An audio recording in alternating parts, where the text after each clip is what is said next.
download them, you could play them. Well, I've actually never let my subscription run out because mine's included with Yeah, it. I was told by my group of friends on Xbox. They told me that if you want to keep the games, it has to be either Xbox 360 or the original Xbox. But if it's Xbox One games, that are the games with gold, as long as you keep your membership, you still play them. And if you don't have it, then you can't play them anymore. The Xbox One games. So, Really, even if they're downloaded to your console? yep. Even though you pay that every month for how many years, if not decades now, like me, if you cancel your subscription for Xbox or games of gold, you get to still play Xbox 360 games and average Xbox. You play them and download them and such. But the Xbox One, you have to pay full price for if you cancel the gold. So Wow.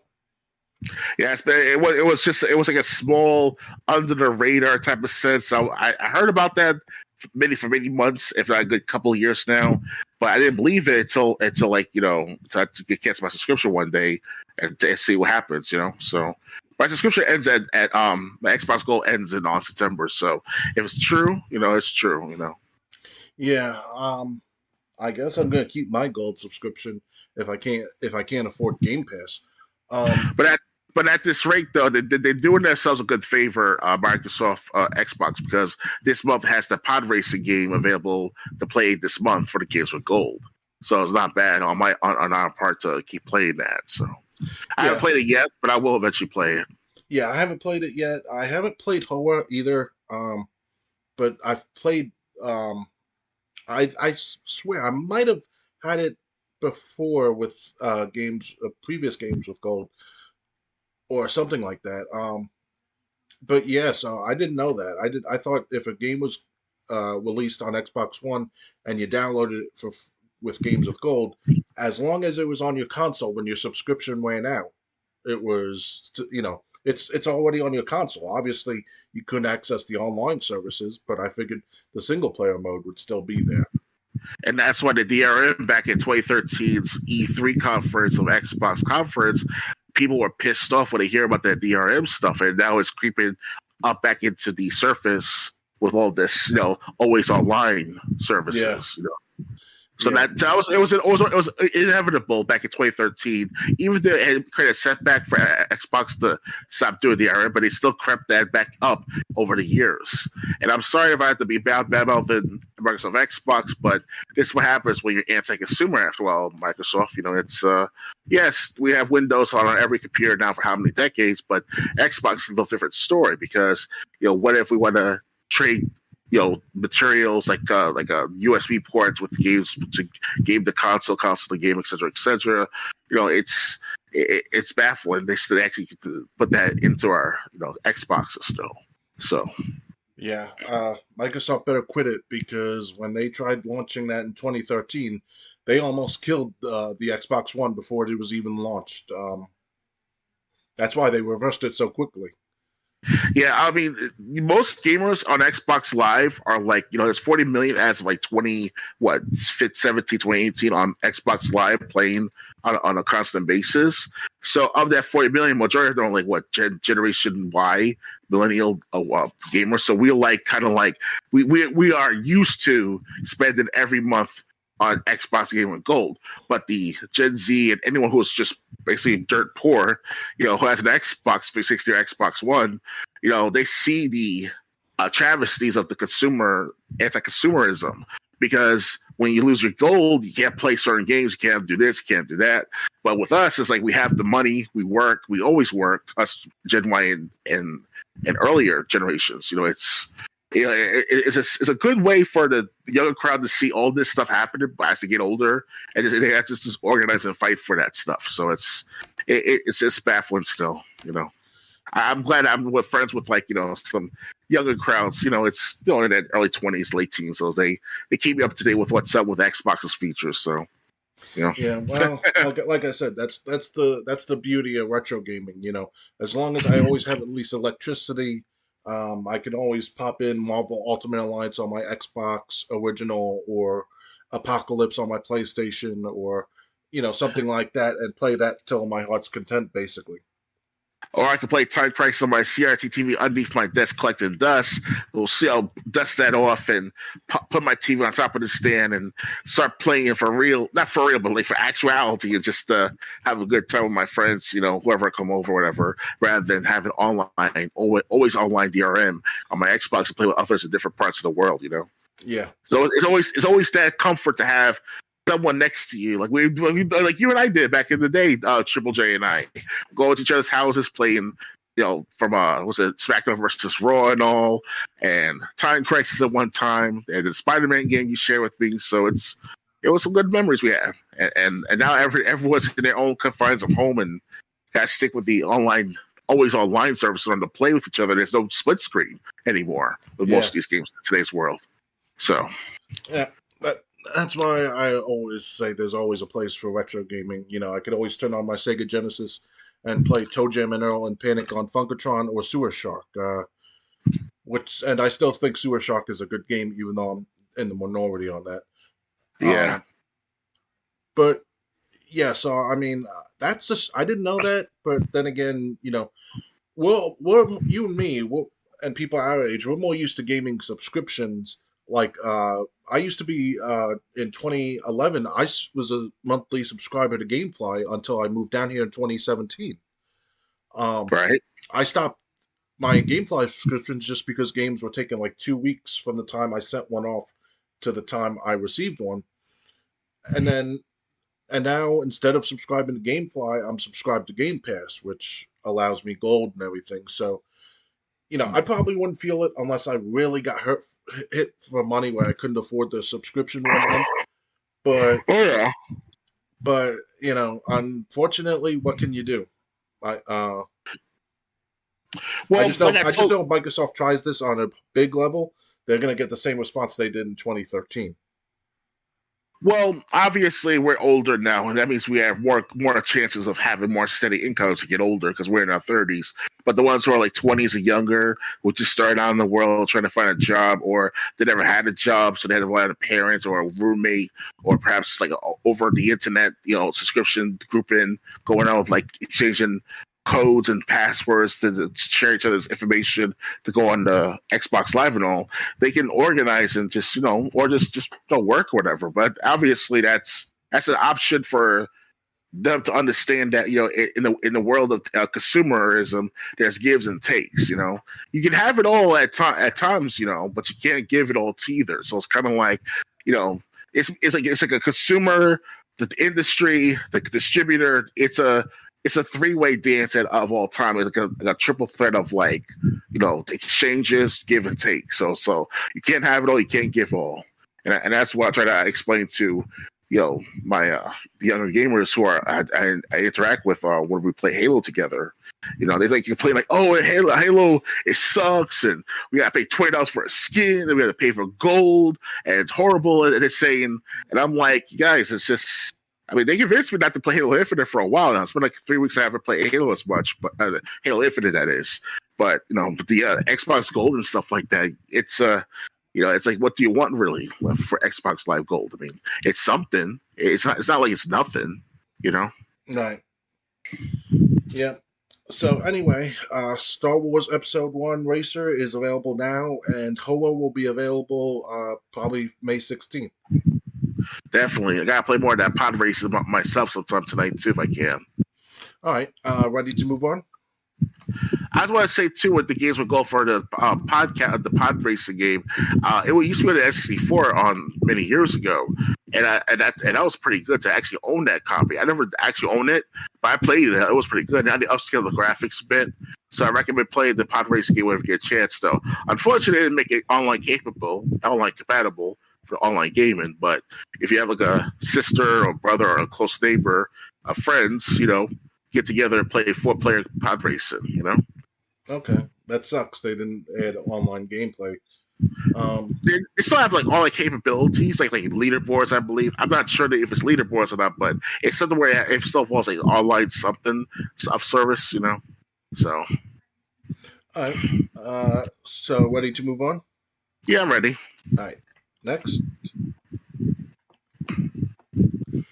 Microsoft shows confidence after CMA setback by signing another 10-year cloud gaming deal. The CMA blocked the Activision Blizzard deal earlier this week. Microsoft has signed another 10-year deal to bring Xbox games to more cloud gaming platforms despite the Competition and Markets Authority blocking its Activision Blizzard deal earlier this week. As reported by Eurogamer, Microsoft Vice Chair and President Brad Smith said on Twitter the company has signed a deal with Enware to bring Xbox built games to its platform alongside Activision Blizzard titles after the acquisition closes. Smith showed no sign that Microsoft is deterred by the CMA's decision on April 26 to block the Activision Blizzard deal from going through, despite it coming as a result of cloud gaming concerns. Microsoft is appealing the decision, of course, but this will be a long and likely challenging process. Microsoft and European cloud gaming platform Enware have signed a 10-year deal agreement to stream PC games built by Xbox on its platform, as well as Activision Blizzard titles after the acquisition closes, said the statement from Microsoft. While it's still early for the emerging cloud segment in gaming, this new partnership, combined with our other recent commitments, will make more popular games available on more cloud game streaming services than they are today. Microsoft signed a similar deal to bring Xbox games again, including Activision Blizzard titles like Call of Duty, if the deal goes through to Nintendo platforms in February, alleviating some of the CMA's concern that it will make these games exclusive to its own platforms. It also signed deals with other cloud gaming platforms, including Ubidus, Boosteroid, and more.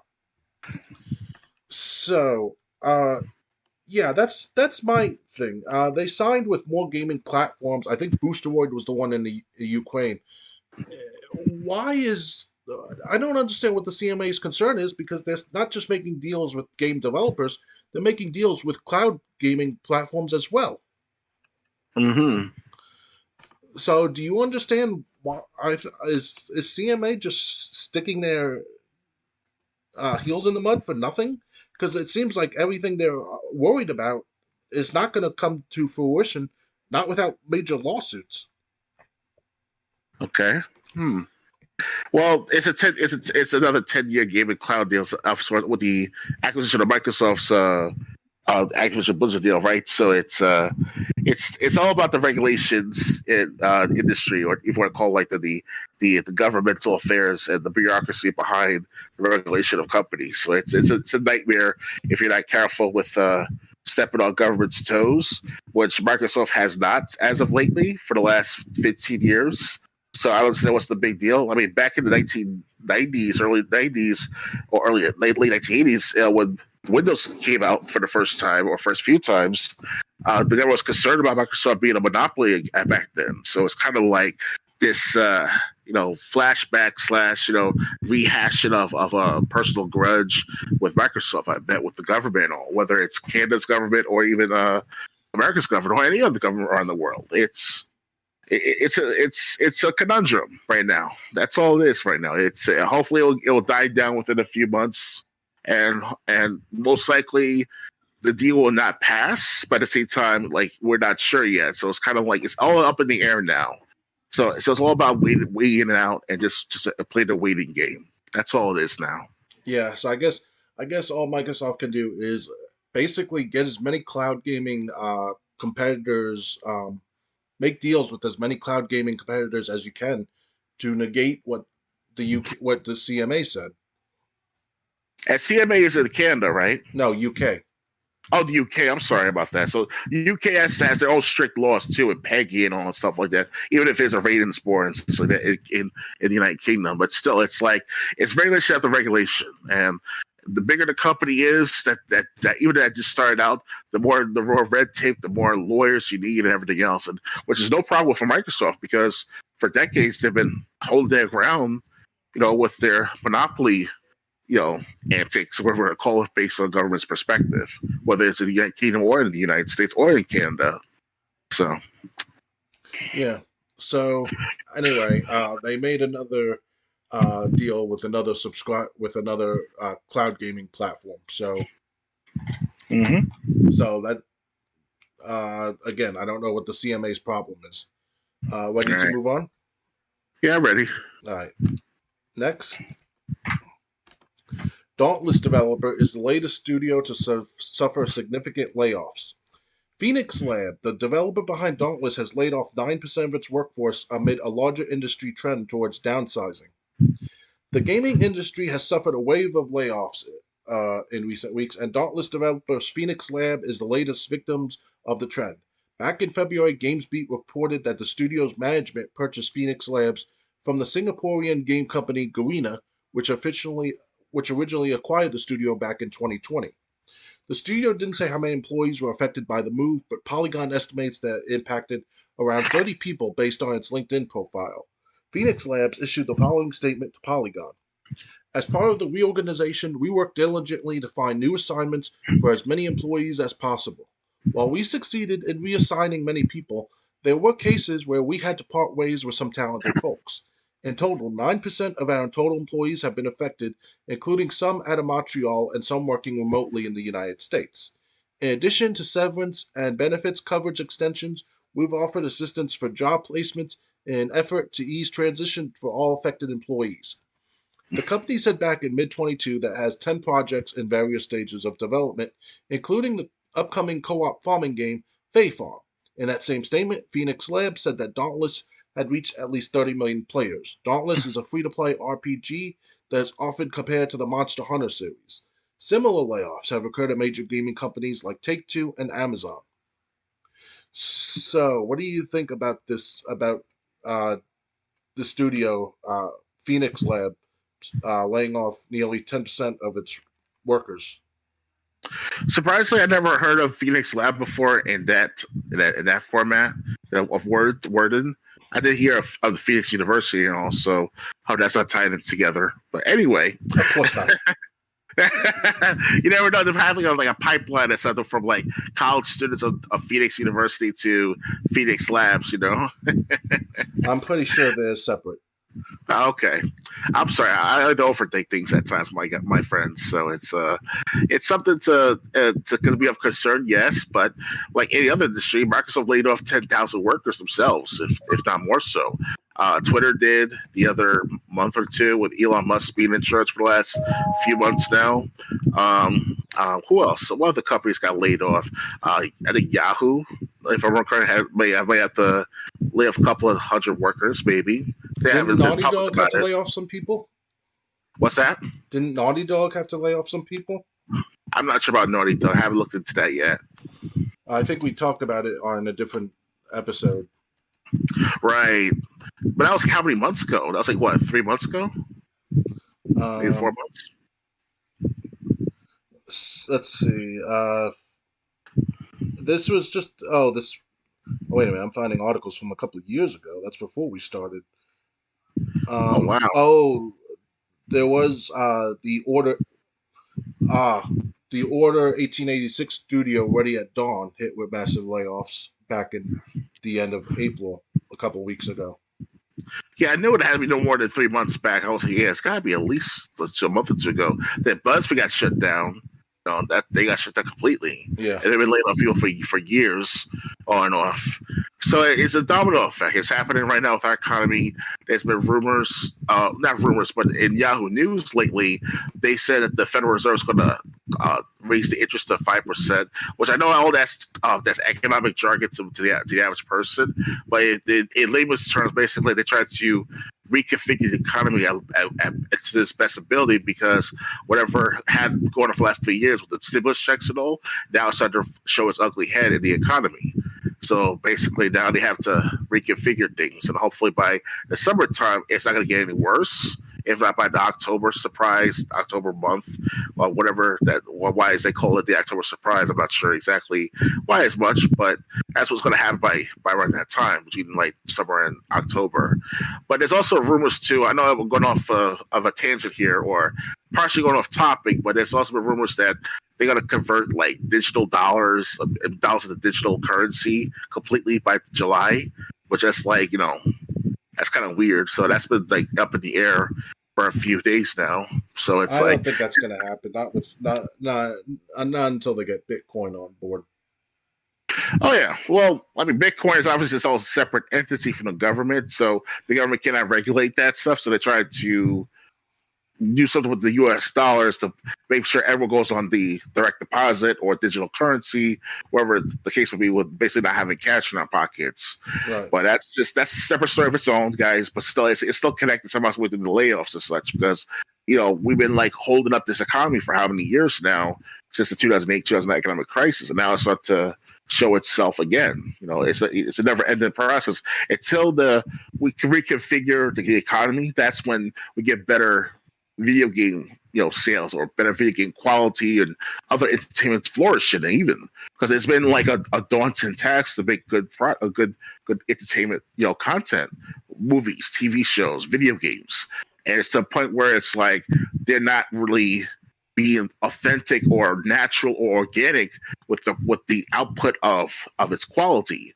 So basically now it's all this woke anti-establishment, whatever they try to do to the industry at large, to this audience at large of these movies of Marvel Cinematic Universe, Phase 4 and all. That's been a disaster out here, other than Spider-Man. So everything's connected to somehow, some way, and it's affected one industry or the other, and vice versa. So it's going to take some time to reconfigure that matter, and hopefully Dante's develop the dauntlessness of things with the Phoenix Labs will, we'll try to adapt to the matter at hand too. So Yeah. So I mean, layoffs. It sucks, but it does seem to. It does seem like the last few months, a lot of companies have been going through them. At least that ones that have to do with gaming development. oh yeah, That's all I have to say. Ready to move on? yeah, I'm ready. All right. Next. Oh. Review roundup for Redfall. Here's what the critics say about Arcane Austin's newest game. Arcane Austin's latest game, Redfall, is out now on Xbox and PC after years of development and one high-profile delay. Originally set to launch in 2022, Redfall is finally here, taking players to a fictional Massachusetts town overrun by vampires in a shooter for 1 to 4 players. But what do critics think? Reviews for the game are generally not painting the rosiest picture. GameSpot's Redfall review scored the game a 4 out of 10, with reviewer Mark Delaney calling the game a bloody mess. IGN's review in progress for the always online game had the reviewer feeling thoroughly underwhelmed by Redfall's vanilla missions and lifeless world, and very disappointed at its lengthy list of display issues and bugs. Redfall was developed by Arcane Austin, which previously made 2017's Prey. Arcane Lion, meanwhile, developed the much celebrated Deathloop and Dishonored 2. A PS5 edition of Redfall was apparently in the works until Microsoft bought Arcane owner ZeniMax. Redfall is the first title from Microsoft to launch at $70, a $10 price increase that the company warned in 2022 was coming. Starfield will also launch at $70 later this year. Redfall is available to buy outright on Xbox and PC and through Game Pass. You can see more review scores for Redfall below. For more on the critical reaction to Redfall, head to GameSpot's sister site, Metacritic. So GameSpot gives. So we're going to read these reviews. I'm just going to. We're going to read these reviews. Should I just do like the first paragraph of each one, so we're not here for like 20 minutes? Yeah, first paragraph's okay. Okay. GameSpot. I can't pretend to know whether Arcane chose to make a loot shooter or was assigned to make a loot shooter, but I can tell you what it feels like. One of the best game studios in the world suddenly made toothless. Redfall's Arcane is making compromises to its own design philosophies to serve a genre it may have been better off avoiding. We Got This Covered gave it 4.5 out of 5. With rich, beautiful open worlds, a multitude of weapons, and a wide variety of enemies to square off against, Redfall amazes. Players won't regret staking their claim on Arcane's latest masterpiece. IGN. This is from IGN's review, which is still in progress. After several sessions, solo co-op with a friend, and also in a group of 3, I must admit I'm thoroughly underwhelmed by Redfall's vanilla missions and lifeless world, and very disappointed at its lengthy list of display issues and bugs. Windows Central gave it 3 out of 5. There are far too many similar games out there that do what Redfall is trying to do, only better. The finished result is an aggressively average shooter that doesn't convincingly explain why it needs to exist as an always online game. I desperately wanted to love Redfall, but I'll just have to settle for not totally hating it. On the plus side, it did get me installed Play again, and you should play that instead. Xbox Era gave it 8.5 out of 10. Redfall is fantastic in most ways. A few baffling design decisions around its co op implementation and some frustrating technical issues hold it back. It is fun as hell solo and ridiculously so in co op. With a little post launch support, it is going to become something special. This may end up being Arcane's worst reviewed title ever, but it is going to be their most successful. Alone or with friends, Redfall is a game any fan of the genre should play. So, what do you think of Redfall after hearing these reactions? Yeah, it's the Redfall is like pretty much like that. It's going over like a fart in church, basically. Yeah, yeah, that's so something like that. Yeah, like oh lordy, my God. Yeah, yeah, Redfall. I saw Voice Critical's gameplay of Redfall, and this guy, I'm not sure how wealthy he is, but he has a very good PC. He told the crowd, the audience of his Twitch stream, and he has in the max settings the maximum shadows, ray trace, or whatever the features are in Redfall, and the Redfall graphics still look like PS3 graphics. It was like some weird anomaly of sorts of Redfall. We thought it's gonna be a cake taker, but it didn't take no cake. It just took nothing. It looked bad. It looks boring. The bugs are weary, and the AI is stupid. It's not fluid. It looks too rigid and at the same time retarded. It looks bad. I haven't even played yet. That's the funny part. I can't play it because it's on the even if it's cloud gaming. I think if they put cloud gaming on, I'll actually be able to play on the Xbox One. But I might have to play on the Xbox Series X and S to see how bad it is in my perspective. But it looks bad. It just Redfall is disappointing, and story. And we were expecting like very animated storytelling, animated cutscenes and all, but it's not the case really. It's like still images like that of Max Payne, but at least Max Payne put the effort in putting that kind of details with their story cutscenes in Max Payne. So it's kind of like comic book style type of shit they do. Redfall, like Max Payne does, what Redfall does, but it's more insulted in a sense to Max Payne. So it's that's how I look at it. Redfall. I was just checking to see if Angry Joe reviewed it. He didn't do a review, but he did a rant. He said Redfall is a broken mess. $100 for this? Shit. And he got like a 10-minute rant on it. He must be screaming and hollering, I bet. Probably. I'll probably listen to it after we sign off for tonight. He's like, are you out of your mind? Well, you want to pay $100 for this shit? I could imagine. Yeah, that's disappointing. I was anticipating Redfall. But again, it seems like it's maybe, what were we getting when that we could play Left 4 Dead 2, Back 4 Blood, especially with Back 4 Blood still on Game Pass. What did we need Redfall for? Yeah. Redfall's supposed to be the first party game of Xbox. That's why it's supposed to be a big thing for 2023, or at least for 2022. Last time I checked, but it just came out a few days ago, 2023. Yeah, but it was supposed to come out late last year, I hear, and then they pushed the date back. If I remember correctly, I think it was Starfield. Yeah, I think so, but yeah, it seems like Redfall was just. Like I said, it went over like a fart in church. I mean,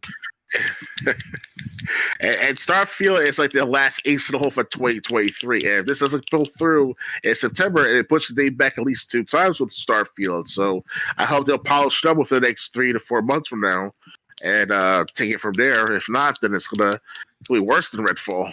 Starfield, that is, Yeah, and I really don't care about Starfield because I'm not a big fan of space exploration games. So. I like space exploration. I think it was science fiction. It just involves some guns and a little education here and there about the the space world or the foundation of space, in my perspective. Yeah. So Redfall, I was anticipating it myself, but after hearing everyone's reaction, it seems like the only ones that are rating this game highly is people that work for Xbox or Windows directly. And I'm probably they're probably going to have a neutral to positive review of it within the next few days or so as well. So it's because the mainstream reviewers, like the gaming mainstream reviewers, like that of One Up, Destructoid, IGN, Kotaku, they're gonna say, "Oh, this game is fabulous! It's wonderful! You get to kill vampires and be with the Afro girl with the special purple powers, whatever they're gonna say about her." Because they did okay design on the chick with the Afro and all. I mean, I probably like the 1970s look and all that Afro chick girl, but that's about it. Everything else is just weird and stupid and retarded. Yeah. So ready to move on? Yeah, I'm ready. All right. Next. Hold on. All the Xbox Game Pass titles leaving May 15th